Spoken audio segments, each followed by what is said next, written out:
Zulu Papa 5, Whiskey Bravo Mike from Mike Bravo Alpha Alpha. It's a whole different quality. It totally depends on temperature and how you move. We got a dog now. Let's just overkill him. Pretty much over here now, the noise level. But excellent copy.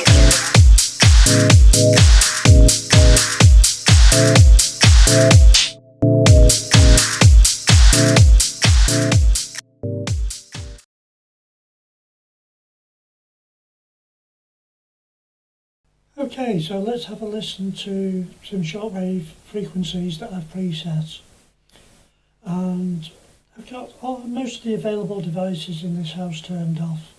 I've certainly got my router turned off, which is feeding Wi-Fi on 2.4 gigs, 5 gigs, and Cat6 cable all over the house. I've turned off my radio.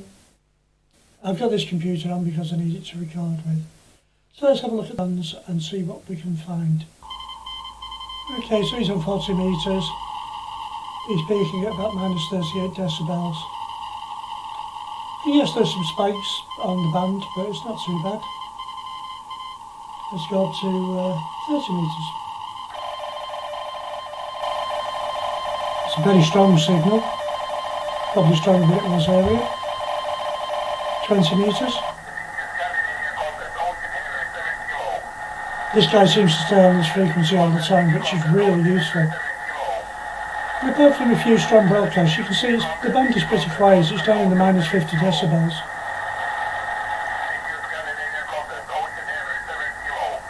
"17 metres.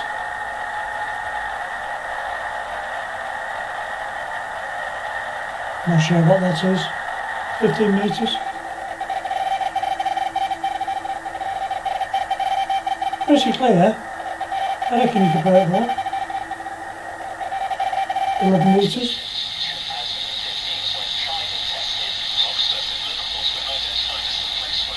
Some pirate station on Citizens Band Radio.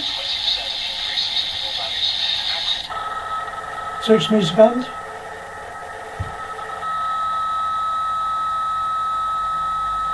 That's a strong signal again. The band's pretty clear, you know, you can distinguish what is a signal and what isn't. To FM, now I have to change modes to go into FM.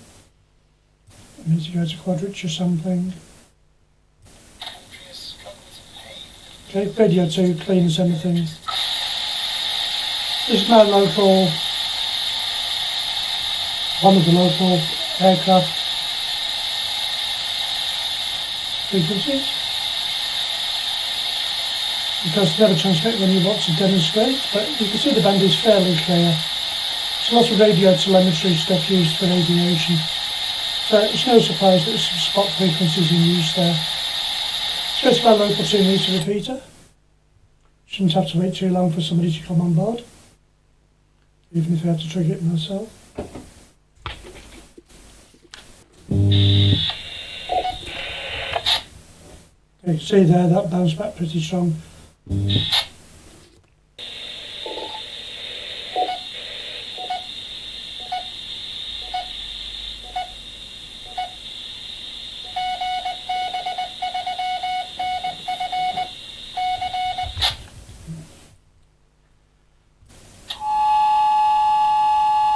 That was just an arbitrary signal on 70 centimetres.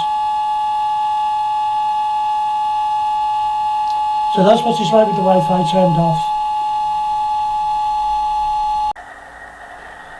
Okay, so we have the Wi-Fi router turned on now, and there's a lot more QRM on this band.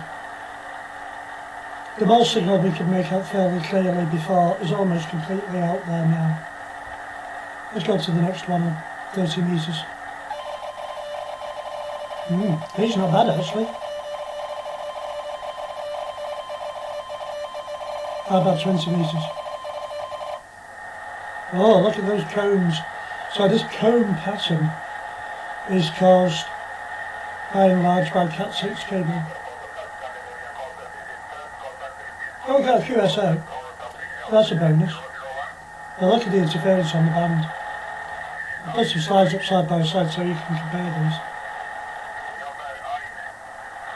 18 megahertz, 17 meters.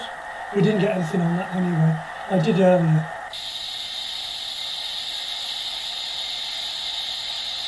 I don't think they're transmitting anymore, to be fair.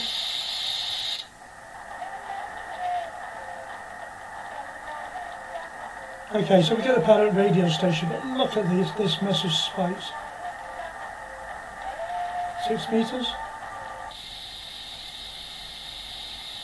Again, he's probably gone, but these spikes everywhere.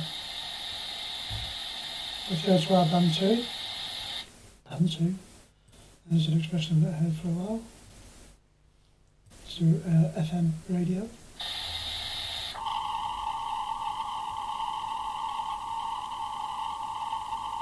Just doesn't really know what to make of it.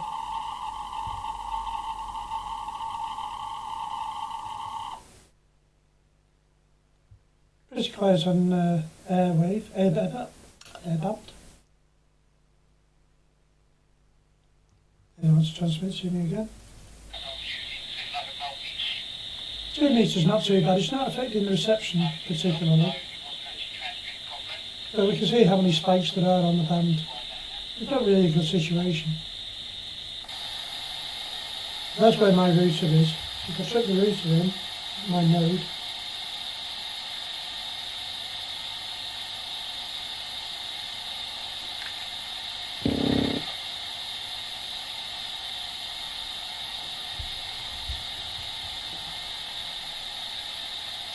Just a mess really. So QRM, what do you do? Let's have a listen to it without the interference, just for comparison. So what can we do about it? Well, ideally site all your radio equipment as far away as possible from Wi-Fi, Ethernet cables, computers, and mobile phones, even other radios.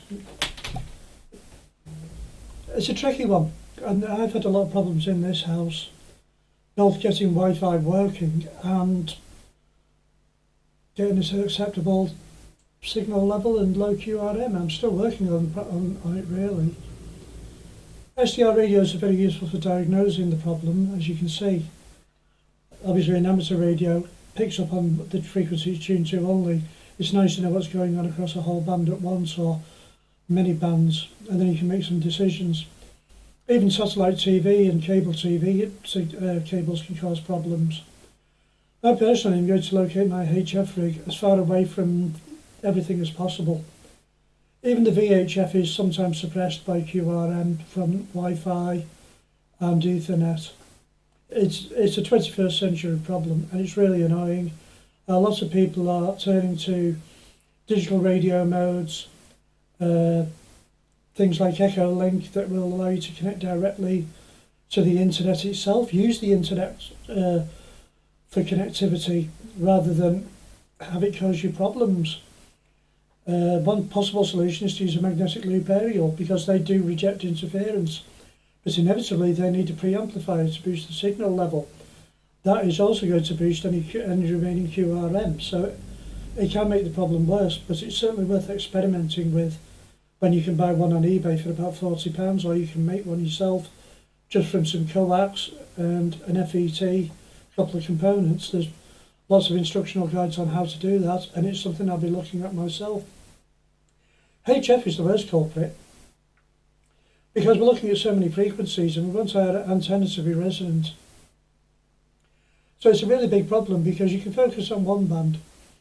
One thing that is worth mentioning is you can fit your inline chokes on, or common mode rejection chokes on your coaxial cable coming in from your HF antenna.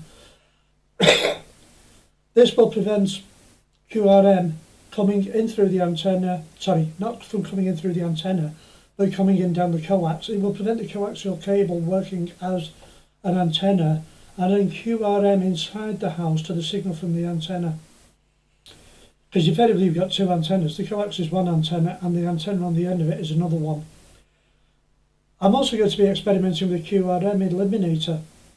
These are quite interesting devices and they're not going to work for everybody. They work the same as sound cancelling headphones. They take a sample of the QRM and a sample of the signal you want. They allow you to balance the amplitude of the two signals and the phase relationship between them to reduce interference. There's some very good videos on YouTube that have convinced me to the point where I've ordered one, or at least the components to build one. So I'll be testing that as soon as it arrives later this month. I've got a lot of stuff in transit at the moment that's just holding me back. There just seem to be delays all over the world, especially stuff that's coming from China. So QRM's a very interesting thing, and there's no one solution that's going to work for everybody. You may live next to a factory unit or a powerful RF transmitter.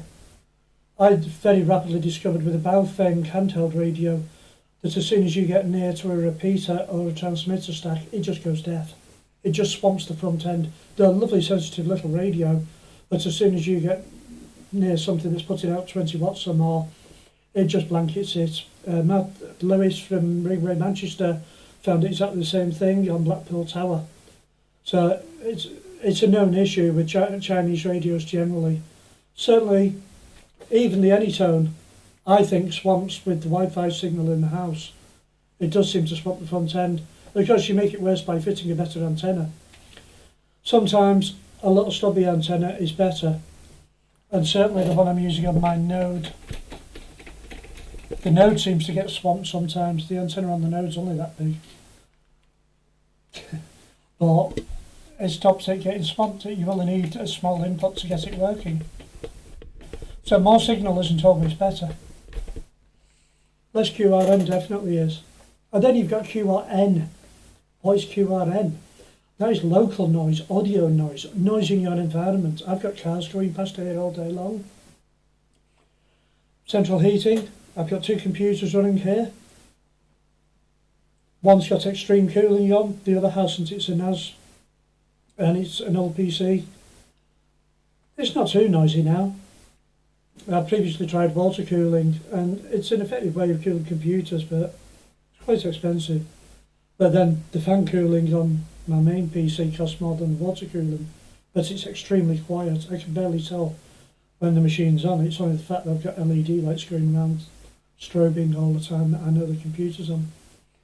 So we really do have to look at our environment, and I'm starting to come to the conclusion that the amateur radio gear needs to go to one end of the room and the computers need to stay at the other. I'm also contemplating moving my computer room onto another floor, which will give me other environmental reasons apart from this. It will give me more room to play with electronics up here, and it will be closer to the antenna when the antenna goes outdoors. So you can move things around if your house is big enough. If you've got a one-bedroom flat like I used to have, you're in Stock Street really. So there's by all means experiments. Try using your radio outdoors. See how much QRM you get outdoors as well. I've just been for a walk this afternoon, and I got some really great reception on one or two signals on the top of the local country park here. Saturday afternoon, nobody's really communicating. I'm shouting CQ on every mode available, digital, FM simplex, local repeater, and there weren't many people playing ball, but it's early Saturday afternoon, so that is quite often the case. Optimise your times. Sometimes QRM drops at night. Shortwave, certainly you've got a better chance of picking up stronger signals in the evenings. In the autumn, when the nights draw in, the signals are a lot stronger. And yeah, they will fade, but you can pick up some really good stations right across the world. This is the whole thing with amateur radio. If it was simple, everybody would do it. If it was just plug and go, where would the enthusiasm be for it? You know, there are people working across the world with 1 watt on FT8, or a few watts on a handheld, and they may be going through Echolink or Brandmeister or the local repeater or a mobile phone. But they're able to enjoy the hobby, they're able to talk to people with the same interests, and quite often discuss the hobby, and you know, you can take it to the next level. So don't give up on it. It does take a bit of planning. I know a lot of guys have been through several antennae before they found one that works in their QTH, their location. I've seen people spend £400 on an antenna and just boost the heck out of the QRM, and then they put a £40 long wire down the garden and got rid of all the QRM. So you really do need to experiment. It's a very good reason to start learning how to build your own antenna. I have a book. Many books are available. This is one from the RSGB. There are many others. I just wanted to get a broad scope. 60 antennas you will want to build. It was about £13 from RSGB if you're an amateur radio member, an RSGB member. So do some research, ask around, find out what other people are using, and I hope you get some good QSOs going. I'm really looking forward to getting the FT101 transmitting.